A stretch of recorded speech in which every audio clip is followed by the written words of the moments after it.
Baik, kami dari kelompok 3 akan membahas tentang materi kodifikasi. Kami berjumlah 5 orang, di mana sudah kami bagi-bagi tugas dalam pembuatan presentasi ini. Yang saya bahas adalah pengertian dan tujuan kodifikasi.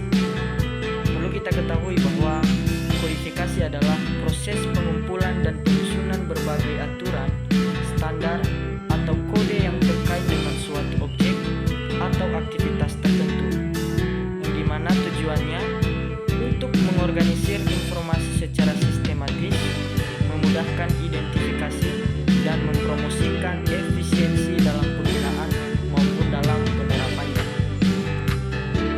Adapun jenis-jenis kodifikasi, yang pertama, kodifikasi untuk setiap barang atau suku cadang yang diberikan kode unik. Ini supaya dapat membantu mengidentifikasi dan dapat melacak item-item tersebut secara spesifik. Yang kedua, kodifikasi berdasarkan kategori. Pada kodifikasi berdasarkan kategori ini, yang dimana barang-barang yang dikelompokkan dalam kategori tertentu berdasarkan karakteristik, fungsi, atau jenis, dan masing-masing itu diberikan kode kategori. Yang ketiga, kodifikasi berdasarkan sumber. Kode juga dapat diberikan berdasarkan asal atau sumber. Pada kodifikasi berdasarkan sumber ini, yang dimana dapat diberikan berdasarkan asal atau sumber barang, yang dimana seperti nama produsen, pemasok, maupun negara asal. Yang dilanjutkan oleh Baik, di sini saya akan menjelaskan tentang contoh kodifikasi barang. Salah satu contoh kodifikasi barang yang umum digunakan adalah pada sistem persediaan produk di pusat perbelanjaan. Setiap barang memiliki kode unik yang menunjukkan jenis, kategori, merek, dan informasi lainnya. Kode ini memudahkan pencatatan, pelacakan, dan pengendalian persediaan. Selain itu, kodifikasi barang juga diterapkan pada industri manufaktur, logistik, dan transportasi untuk mengidentifikasi komponen, suku cadang, dan produk dengan cepat dan akurat.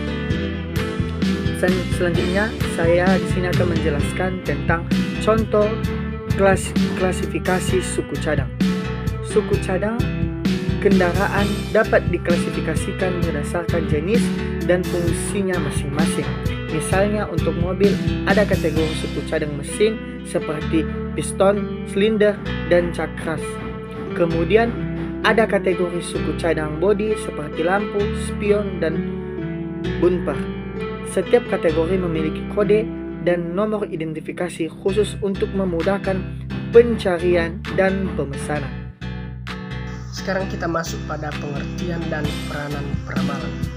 Pengertian peramalan atau sering disebut dengan forecasting yaitu proses memperkirakan atau memproyeksikan keadaan di masa mendatang berdasarkan data historis.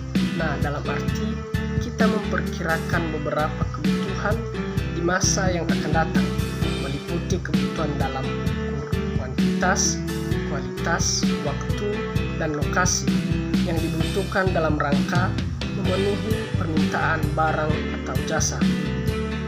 Adapun peranan dalam peramalan yaitu diketahui saat mengambil keputusan.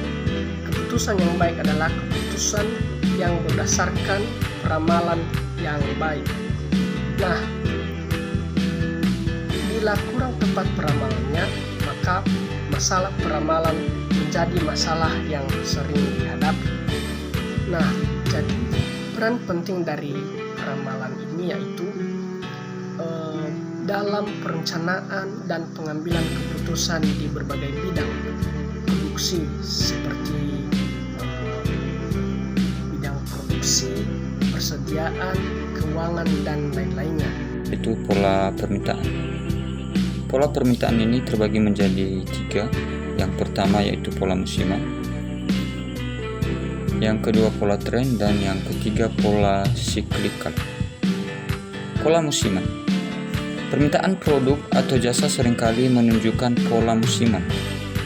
dengan fluktuasi yang terjadi secara teratur berdasarkan faktor-faktor seperti musim, hari libur, atau tren konsumen. Yang kedua, pola tren.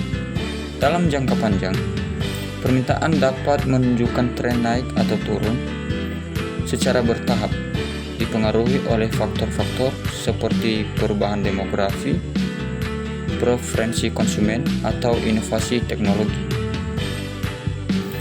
Pola siklikal. Permintaan juga dapat menunjukkan pola siklus yang lebih panjang, dipengaruhi oleh perubahan ekonomi makro atau kondisi pasar yang berulang. Masuk pada judul yang kedua, yaitu klasifikasi peramalan. Nah teman-teman, klasifikasi peramalan ini terbagi menjadi 4. Yang pertama, peramalan kuantitatif. Peramalan kuantitatif didasarkan pada data historis dan menggunakan metode statistik atau matematis untuk membuat proyek di masa depan atau di masa yang akan datang. Kedua, peramalan kualitatif. Peramalan kualitatif didasarkan pada penilaian dan opini para ahli, seperti survei pasar atau penilaian panel. Yang ketiga, peramalan jangka pendek. Peramalan jangka pendek mencakup periode waktu hingga 1 tahun ke depan.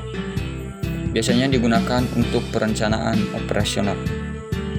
Yang terakhir, peramalan jangka panjang. Peramalan jangka panjang mencakup periode waktu lebih dari 1 tahun. Biasanya digunakan untuk perencanaan strategis. Metode intrinsik. Nah, metode intrinsik ini merupakan teknik peramalan yang didasarkan pada data internal perusahaan.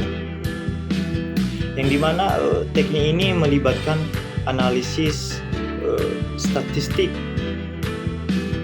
untuk mengidentifikasikan pola-pola permintaan masa lalu dan untuk memproyeksikan ke masa depan. Nah, ada pun 3 metode intrinsik ini, yang dimana analisa korelasi. Nah, analisa korelasi ini mempelajari antara variabel peramalan dengan variabel yang diramalkan. Yang kedua yaitu analisis regresi, yang dimana menentukan persamaan matematis yang menggambarkan hubungan antara variabel peramalan dengan variabel yang diramalkan. Dan yang ketiga yaitu analisis ekonometri. Nah, di analisis ekonometri ini menggambarkan model ekonomi matematis untuk memperkirakan permintaan di masa depan. Metode time series. Nah, di metode time series ini menganalisis pola historis data untuk membuat proyeksi masa depan. Nah, adapun hal-hal yang diperhatikan dari metode time series ini yaitu tren. Nah, tren ini memprediksi pola perubahan yang berulang. Seterusnya itu siklus. Nah, di siklus ini mendeteksikan pola pergerakan ulang. Dan musiman mengidentifikasikan variasi periodik. Dan hal yang diperhatikan terakhir yaitu residual. Nah, yang dimana yang menangani faktor acak yang tak terduga.